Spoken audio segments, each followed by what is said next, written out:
বীরভূমের সিউড়িতে বিজেপি জেলা কার্যালয়ে এবার পুজোর থিম অভয় আর বিচার। আজিকর কাণ্ডের বিচারের পাশাপাশি একই সঙ্গে রয়েছে নবান্ন অভিযানের বিজেপির কর্মসূচিতে পুলিশের অত্যাচারের ঘটনা তুলে ধরা হয়েছে, এমনটাই জানিয়েছেন বিজেপি নেতৃত্বরা। এই মণ্ডপটি তৈরি করা হয়েছে আজিকর হাসপাতালের আদলে।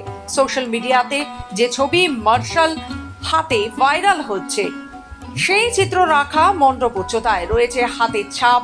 এর সাথে দেখা যাচ্ছে যে জল কামানের সামনে যে বয়স্ক ব্যক্তি গেরুয়া পোশাক পরে জাতীয় পতাকা হাতে দাঁড়িয়েছিলেন, সেই ঘটনাকেও মণ্ডপে তুলে ধরা হয়েছে। তবে এখনো পর্যন্ত মণ্ডপের কাজ সম্পূর্ণ হয়নি। পঞ্চমীতে এই পুজো উদ্বোধন হবে। বীরভূম বিজেপি জেলা সভাপতি ধ্রুব সাহা জানান, এই পুজোর বাজেট হচ্ছে 12 থেকে 15 লক্ষ টাকা। আমরা দেখুন, উৎসব সবার, কিন্তু এটা ভুলে গেলে চলবে না যে আরজি করে যে ঘটনা হয়েছে, এই ঘটনা নির্মম একটা হত্যা ঘটনা। এই ঘটনা আমরা কোনোদিনই ভুলবো না। আর আমরা ভুলবো না বলে না, আমরা সাধারণ মানুষের উপরেও আশাবাদী যে এই ঘটনা আমরা তাদেরকেও ভুলতে দেবো না। তারাও সবাই যেমন রাস্তায়, সবাই মা বোনেরা সবাই যেমন নেমেছেন যে না বিচার চাই, সেই বিচারের দাবিতে আমাদের এই পুজো।